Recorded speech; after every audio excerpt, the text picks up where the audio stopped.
Welcome to the Great Detectives of Old Time Radio from Boise, Idaho. This is your host, Adam Graham. If you have a comment, email it to me, box13@greatdetectives.net. Follow us on Twitter at Radio Detectives and call us 208-991-4783. Today's episode is brought to you by the financial support of our listeners. Thanks so much for your support. Now it's time for today's adventure of Sherlock Holmes, The Adventure of the Blood-Soaked Wagon.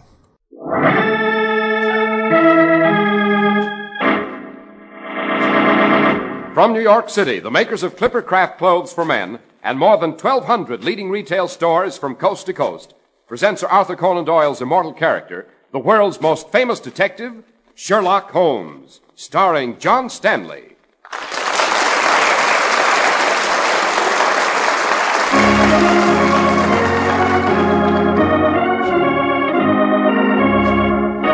This week's story, The Adventure of the Blood-Soaked Wagon. Watson. Yes, Holmes? Stand still, wait. That dart game. What of it? The stocky chap throwing the darts. I don't trust him. He's looking this way. I see what you mean, Holmes. If he's working with the escaped murderer, he'll send a dart our way. A dart in a man's ear penetrating to his brain, or a dart into the eye. We must walk past him. Cautiously. Slowly, Watson. He's staring at us. He's raising a dart. Terrifying expression on his face. Now he's going to throw it!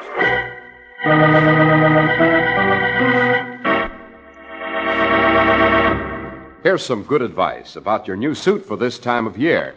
Be sure that your new suit for spring and summer is especially well tailored and comfortably fitted so that you look crisp and well dressed even in warm weather. And a suit like that does not have to cost a lot of money. You can buy a marvelous new spring suit, Clipper Craft designed and tailored of fine worsted, for only $45. And Clipper Craft suits in tropical weights for as little as $33.75 to $42.50. Now, men who know say that Clipper Craft clothes give you the greatest dollar value in America. When you buy Clipper Craft, you benefit from the unique Clipper Craft plan, by which more than 1,200 independent merchants pool their tremendous buying power. They give you amazing savings, finest materials, and the work of master tailors. So if you want to look especially well-dressed this spring and summer, see what a fine new Clipper Craft suit can do for you.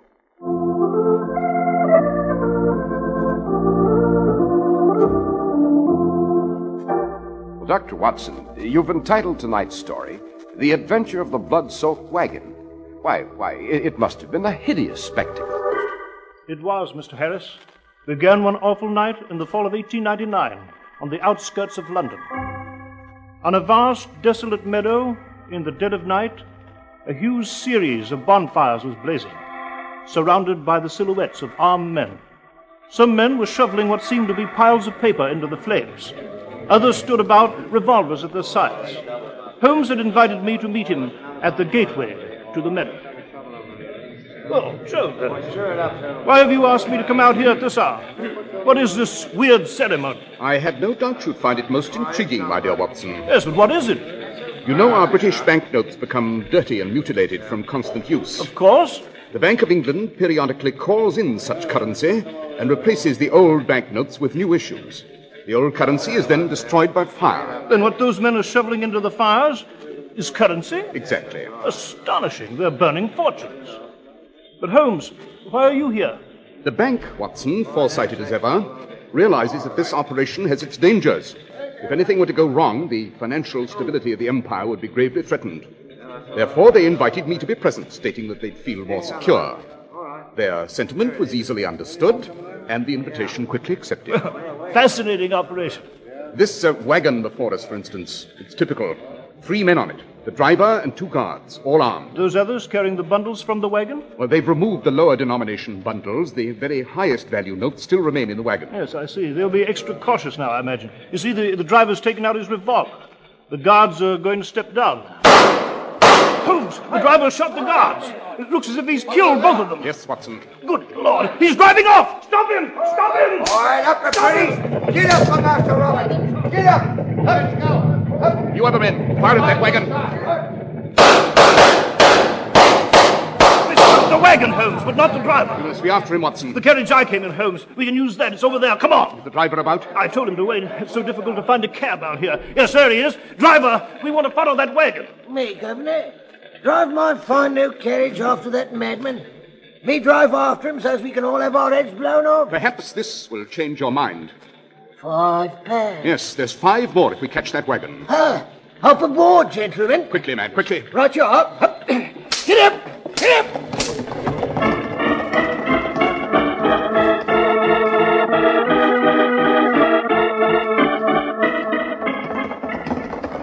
But who can this fiendish murderer be, Holmes? I have no idea, Watson, except that his name is Robert something. I distinctly heard him call to his horses, "Get up for Master Robert." Yes, Robert was clever. He knew it'd be black as pitch along this road. He's doused his wagon lights. Faster, driver, faster. This is the best we can do, sir. We must catch up with him. That insane criminal is racing across the countryside with 2 corpses and thousands of pounds of currency. Can he dispose of the money, Holmes? Indeed he can. Yes, but how? The notes were recorded. A warning will be out. Yes, just as in counterfeit currency. But it's impossible to prevent Roberts using it. Anywhere in the world, he can find countless persons who won't know that the currency is invalid. And it isn't counterfeit in manufacture, it's genuine. I have in my service revolver, Holmes. What if we do find the blood-soaked wagon and its driver at the reins? How shall we seize him? It will not be a struggle of physical objects, Watson. I shall do battle with my wits. Favorite weapon of your humble servant. We must do better, driver, in heaven's name.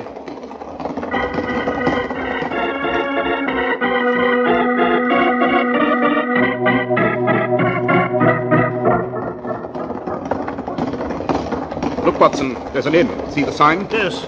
Says the Dancing Lady. There's the chance Roberts stopped here to water his horses. He couldn't have gone much farther. The beasts would be exhausted. We should stop and inquire. Stop at the Dancing Lady, driver. Yes, sir. Well, perhaps Robert's hidden his wagon behind the inn, eh, Holmes? He might be stalking about with his revolver, waiting to dispose of anyone who's followed him. Perhaps. Hold up there. Whoa. Wait here in front of the inn, driver. Right, sir. Step down, Watson. See the wagon anywhere? No? Precious few lights in the inn. Foul looking. Building's half rotting away. Shall we go in? By all means. Open the door. Well, it's deserted. No sign of life. Except for the candles flickering by the bar. The innkeeper must have heard our carriage. He'll be down. Someone's coming down the stairs. Maybe the innkeeper, but it may be Robert. Stand by that pillar, Watson, in the shadow, as I am. So we see him first. Shh. Wait. Wait. Hello. Who's here? You are the innkeeper? So I am. What might be the idea of standing in the shadows? Trying to frighten a man to death? I regret the necessity. Well, I've no more room. Full up, bars closed. I'm tired. We do not wish to utilize your facilities, sir. We are looking for someone who may have passed this way. He answers to the name of Robert. He was driving a huge wagon with 4 horses. I don't know anyone of that description. I don't mind other men's business. Even if I did know about this Robert, I'm not the one for tittle-tattle. Now be off. My gracious host, this is extremely serious. The man we're seeking is a thief and a murderer. Then find him if that's your business. Tain't any of mine. Might we look into your cellar? He may have taken refuge there without your knowing it. Could he now? With the cellar door locked and the key here in my apron? You might be concealing him there, and I shall report to Scotland Yard that you've impeded justice, unless we're permitted in the cellar. Very well, Mr. Pokeabout. Step this way. Here's a door. Oh, step down first, Holmes. Wait, stop, Watson. What is it?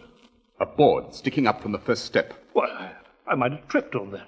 Fallen downstairs, struck my head. And been killed, Watson, certainly. Well, Mr. Innkeeper, was that an unfortunate accident, or did you arrange it? Arrange it? Robert couldn't have passed this in and bribed you to do away with us, could he? Now get out of here, or I'll take this. A bread knife, Holmes. He's taken it from the table. Now there. get out, both of you. So help me. I have no intention of leaving until we've seen that cellar. All right.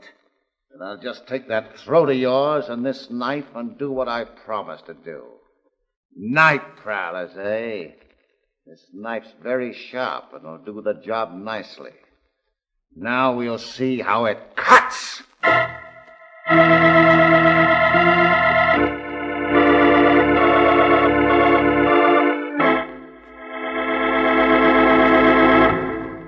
When you buy a new suit, remember, a good new suit is an important purchase, so don't take any chances.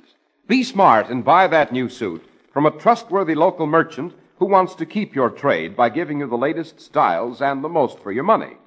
In your neighborhood, there's an outstanding example of that kind of trustworthy service. The fine local store that sells famous Clippercraft clothes. Superbly designed Clippercraft all-worsted suits at only $45 and tropical weights from $33.75 to $42.50. The exceptional quality of Clippercraft clothes is guaranteed by the Clippercraft label in every suit and sport jacket. The trademark derived from the staunch Clipper ships that established honest New England quality everywhere in the world. You can always rely on Clippercraft clothes and the store that proudly sells them. That's why men who know insist on Clippercraft clothes bearing the Clippercraft label. So be sure to visit the Clippercraft store in your city. These leading stores in the metropolitan area are proud to add their names to Clippercraft in your suits, sport jackets, and tropicals. In Manhattan, John Wanamaker Men's Stores, Broadway at 8th and 67 Liberty Street. Saks 34th, Broadway at 34th. In Brooklyn, Abram and Strauss. In Newark, New Jersey, Boulevard Men's Shop, Kresge, Newark. And in Jamaica, the B&B Clothes Shop, 16408 Jamaica Avenue.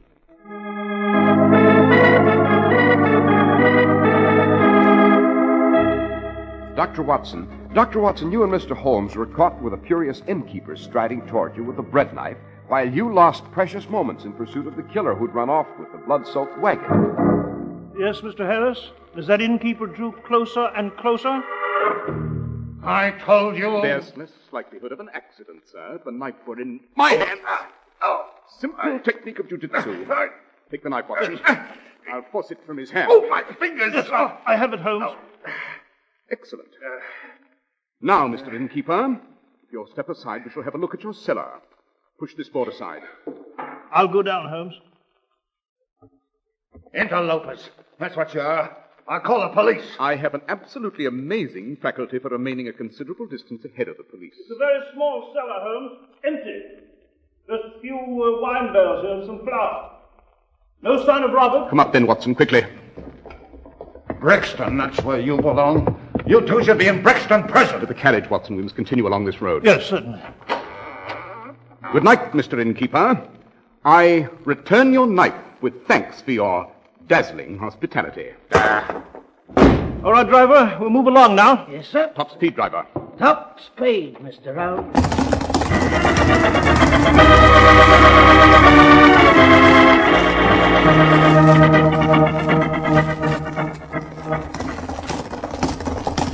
Well, Robert may be very far away by now, Holmes. Out of our hands, free of justice. Prepared to flood the world with worthless currency. Beg your pardon, gentlemen, but there's a crossroads up ahead. By George, we won't know which fork Robert's taken. We may, Watson. Look, on the road ahead. The chap walking there? Yes. Miserable-looking creature. Vagabond, eh? Pull up beside him, driver. Up, hold up. Whoa. Hello there. You call me? Have you seen a large wagon with 4 horses go racing by? Oh, no, not me. I didn't see nothing, so help me. How long have you been in this vicinity? Oh, a few hours. I was sleeping by that ditch. Tried to get a job with a circus down the road, but it weren't no use. This wagon was driven by a criminal. Aiding him constitutes a serious offense. I didn't do nothing. I didn't do nothing, honest. Surely someone with a prison pallor as pronounced as yours is familiar with the law. Shall we escort you to the police as a suspect? Oh, no. Shall no. we examine your pockets, for instance, where we'd find currency? It would be a special type, I imagine. Faded, dirty, stolen by the driver of that wagon and presented to you as a bribe. Well, all right. The bloke did pay me to keep quiet. It didn't worth the silly £5 note he slipped me. I won't risk going back to prison. Good work, Holmes. When did he pass here? Where's he gone? Well, he was here about 10 minutes ago. Took the left fork of the road toward the village. Oh, you won't turn me in, will you? Be a kind soul, Governor. No, we shan't turn you in. The left fork, driver, toward the village.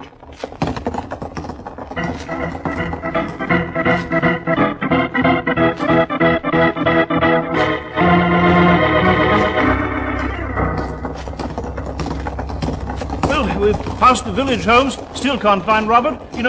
Look, Holmes, there. Yes, Watson, his wagon. He's abandoned it by the road. But stop! No. The abandoned wagon's of no value. We must find the man.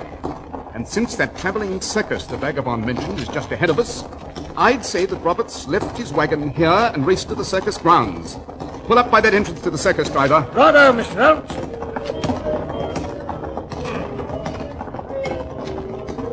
You will wait here by this main gate, driver. I understand, Mr. Holmes. Now, step down, Watson. Our man's somewhere at this circus. Keep a sharp eye on that gate, driver. You may spot our man. Short, fat. And carrying huge parcels, I'd say. Parcels of high-denomination currency. I'll watch for him, Dr. Watson. If I see this Robert Sylvester, I'll whoop-halloo and hang on to him for dear life. Splendid. Come along, Watson. There's the ticket booth. Oh, beautiful bright lights, eh, Holmes? Oh, that queue. There's so many people. I'll explain. We must pass through immediately. Here, you two. To the end of the queue, if you don't mind. Constable, I am Sherlock Holmes, and this is Dr. John Watson. Yes, and I'm His Excellency, the Prime Minister. Now get along to the end of the queue. Constable, a homicidal maniac has vanished with a fortune from the Royal Mint. He's somewhere inside these circus grounds. Now, you shut up and wait your turn. But I am Sherlock Holmes. It so happens that I'm a very close friend of that great detective I am.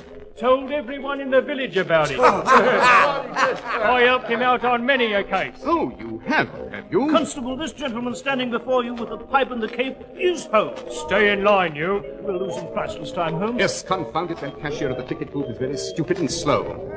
Constable, did a short, stout chap pass into the fair a few minutes ago, probably carrying large parcels? Yes, a friend of yours? He's the criminal we're after. Oh, yes, surely. But it's all true, Constable. Won't you join us, break through this gate and pursue the murderer? Well, Constable? Stay in line, I said. If you won't allow us through instantly, Wait, Holmes, the cashier's ready for us now. At last.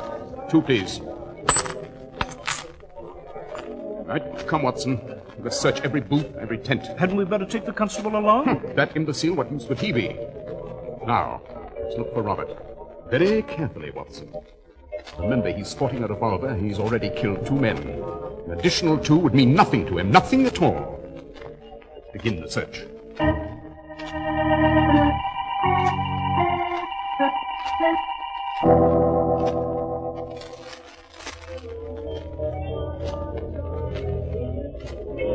Well, no sign of Robert, Holmes. We haven't inspected beyond the ground, Watson. But there. That woods? Quite. He might have dashed into those woods. Then let's try. Wait. What is it? The dart game. What of it? We must pass it slowly. The stocky chap throwing the darts. Aha, yes. He too might be in this with Robert, eh? If Robert's hiding in the woods, our dart-playing friend might send one our way, eh? Just one could easily be fatal. The ear to the brain. Walk past him cautiously. Bullseye. It's a dead shot. Walk toward the woods and keep watching him. Yes, I am.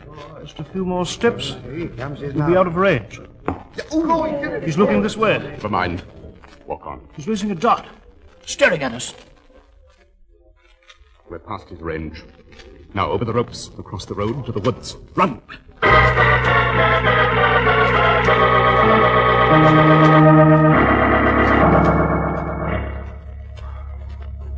It's not much light, Watson. Just the moon.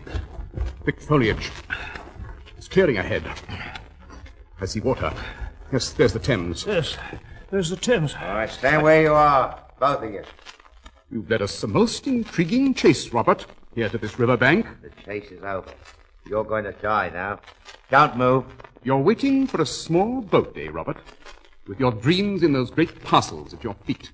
The stolen currency. The boat will be headed across the river to fresh horses, I presume. You won't live to spread an alarm, to announce my whereabouts. You're going to die, like the 2 guards. I still have my revolver, you see. We must stop him, Holmes. Oh, we have a moment, Watson. Robert must wait for the boat. And for his master. His master? What do you know of that? A great deal. You must be joined by the man who devised this scheme. Your employer. Who is it, Holmes? The innkeeper? The vagabond? Someone back at the meadow there? Someone we've never met, Holmes? No, Watson. The head of this operation has been with us ever since this chase began. He's what? The man behind this criminal maneuver It's the driver of our carriage, Watson. Our driver? He's not an ordinary carriage driver, however, not an ordinary criminal. This crime is the brainchild of the one man for whose prowess I have a certain degree of respect. The most dangerous man in England, Professor Moriarty. You've again justified my faith in your powers of deduction, Holmes. Pleasant to greet you by your correct name, Moriarty. I see you've dropped your disguise. It's no longer necessary. Robert will now kill both of you. I admit to having been deceived earlier, Moriarty, but you committed an error, too. I did? Oh, yes. As we left you at the carriage by the fair gate, you referred to this man as Robert Sylvester. No one mentioned or even knew this chap's last name, but you did. It meant that our driver had a direct connection with the escaped criminal. At the same moment, I realized that this was my first opportunity tonight to look at our driver closely, under the fair's bright lights which Watson admired. And you saw through my disguise there? Precisely. A superb idea. To be the carriage driver who brought Watson to the meadow. You could observe every effort to apprehend Robert. Yes. An inspiration, I thought. One commits a crime, yet one is with the forces of law as they seek to solve the crime. Delightful experience for me. It appeased my appetite for new adventures in the world of evil. I see the lights of our boat approaching. Go on, Robert. You will kill Dr. Watson and Holmes. Now, empty your revolver into those two. Yes, Professor. Ready, Robert? Ready, Professor. I have always warned you, Holmes, that the ultimate triumph in our years of combat will be mine. Oh, there you are. The constable from the circus. Robert's gun, Watson. Yes, I have it, Holmes. Stay where you are, Robert. Well, what on earth's this all about? Moriarty, he's dashed back into the woods. I'll ring him, Holmes. I missed him. He's gone. He dashed about those trees like a jackrabbit. Shall I offer him, Holmes? No, Moriarty as a quarry is more elusive than your quickest animal. Well, so you came to rescue us, eh, Constable? Yeah, rescue you? Yes. Now there's our prisoner, Robert, with his stolen currency. Stuff and nonsense. I came here to arrest you and your friend with the cape. You what? Cheating the poor cashier of his proper change, eh? She sent me after you. Took a while to find you, but the jig's up now. I deliberately cheated the cashier, Watson. You may recall I noticed she was dull, easy prey. I knew we'd need a policeman to save us were we in trouble. I knew she'd send this lumbering woodenhead after us, probably the only way to come along. Lumbering woodenhead, is it? You'll whistle a different tune at the village jail, you will. Constable, don't you realize what's happened? Look at those parcels. Rip one open.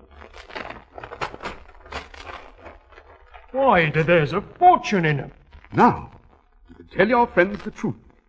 You did work with Sherlock Holmes and Dr. John Watson, and you've helped us capture a thief and a killer. You've eliminated an awful threat to the economic stability of the empire. Do you believe us now? Oh, I believe this fellow's a criminal, and that's stolen currency, and I've helped save the day. But as for him being Dr. Watson, and you're being Mr. Sherlock Holmes, oh, that's a likely story. A likely story indeed.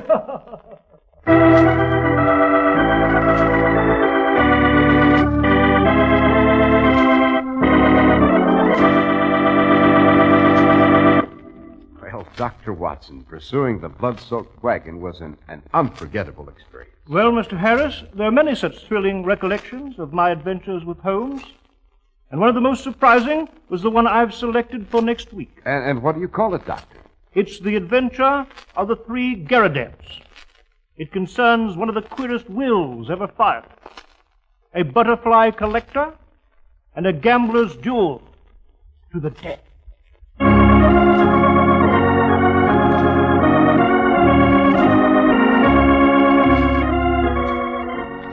The makers of Clipper Craft clothes and more than 1,200 stores from coast to coast have brought you another in the new series of broadcasts featuring the world's most famous detective, Sherlock Holmes.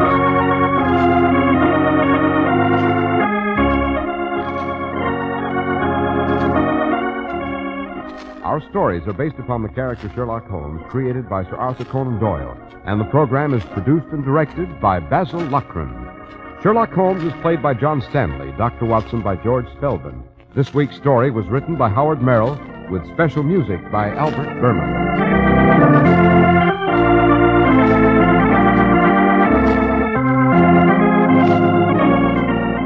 If you don't know your Clippercraft dealer, write Clippercraft, 200 Fifth Avenue, New York City.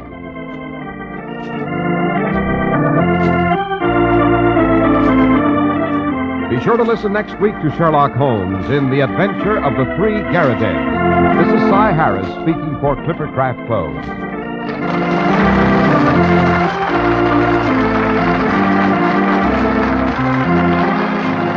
This is the Mutual Broadcasting System. Welcome back. Well, this is one of the better original mysteries that we've heard this season, outside those ones that were taken from the canon by Sir Arthur Conan Doyle. This one, great plot, some good suspense, and a few nice plot twists thrown in. So definitely glad to see some better episodes as we get to the end of this series. And of course, next week we have one of the original stories from the canon that will be adapted. So a lot of excitement. I hope you'll join us back here next week for another episode of Sherlock Holmes. Tomorrow it's yours truly, Johnny Dollar.